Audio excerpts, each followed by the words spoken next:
امام حسین کی شہادت کے بعد فوج یزید نے رسول اللہ کے گھر والوں کو قید کر دیا اور امام حسین اور ان کے ساتھیوں کو بے گور و کفن چھوڑ کر چلے گئے۔ اتنے میں ایک کبوتر آسمان پر اڑتے ہوئے زمین کربلا پر آ گیا اور اس نے رسول اللہ کی مہک محسوس کی۔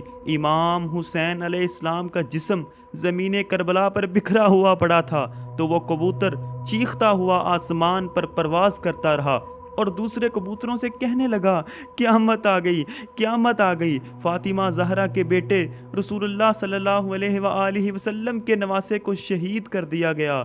رسول اللہ کے خاندان کا خون زمین کربلا پر بکھرا ہوا تھا۔ کبوتر امام حسین کے غم میں رونے لگا۔ ان کبوتروں میں سے ایک کبوتر امام حسین کے خون کو اپنے پروں پر لگا کر مکے کی طرف روانہ ہو گیا، دوسرا کبوتر مدینے کی طرف چلا گیا، تیسرا کبوتر نجف کی طرف روانہ ہو گیا۔ تاریخ نے لکھا ہے کہ مدینے کے باہر سیام نام کا ایک شخص رہتا تھا جس کی بیٹی کوڑ کے مرض میں مبتلا تھی۔ اس کی بیٹی نابینا تھی۔ اس نے اپنی بیٹی کو ایک الگ جگہ پر رکھا تھا تاکہ یہ مرض کسی اور کو نہ لگ جائے۔ اس نے اپنی بیٹی کو ایک باغ میں چھوڑ دیا۔ وہ اپنی بیٹی کو روزانہ ایک باغ میں چھوڑ کر چلا جاتا۔ اس شخص کی بیٹی باغ میں ایک درخت کے نیچے بیٹھی تھی۔ اسی درخت پر وہ کبوتر بھی بیٹھا تھا جو امام حسین کے خون کو لے کر مدینے جا رہا تھا۔ اس کبوتر کے پروں سے امام حسین کے خون کا ایک قطرہ لڑکی کی ایک آنکھ میں گر گیا، دوسرا قطرہ دوسری آنکھ میں گر گیا اور چند قطرے اس کے چہرے پر گر گئے۔ اللہ کے فضل سے وہ لڑکی دیکھنے لگی۔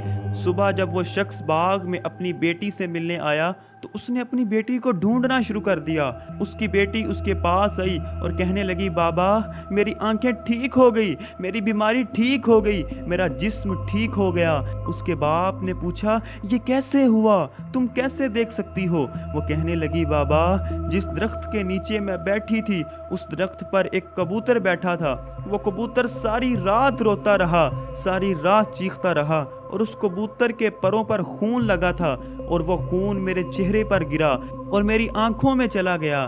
صبح جب میں نے اپنی آنکھیں کھولی تو مجھے سب کچھ نظر آ رہا تھا۔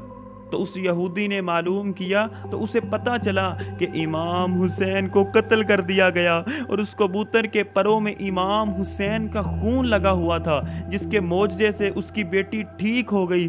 وہ یہودی امام حسین کے خون کے معجزے سے اتنا متاثر ہوا کہ وہ رسول اللہ صلی اللہ علیہ وآلہ وسلم پر ایمان لے آیا اور بے اختیار اس کی زبان سے کلمہ جاری ہو گیا اور وہ مسلمان ہو گیا۔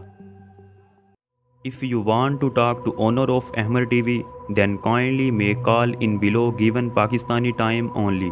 Contact number 923080048147۔ اگر آپ احمر ٹی وی کے اونر سے بات کرنا چاہتے ہیں یا پھر آپ ہم سے ڈاکومنٹری ویڈیو، کسی بھی قسم کی کمرشل ویڈیو یا کوئی نظم، واقعہ، کوئی قصہ یا کہانی اپنی آواز میں ریکارڈ کروانا چاہتے ہیں یا پھر آپ احمر ٹی وی کے ممبرز کی آواز میں ریکارڈ کروا کر پبلش کروانا چاہتے ہیں تو دیے گئے نمبرز پر رابطہ کریں۔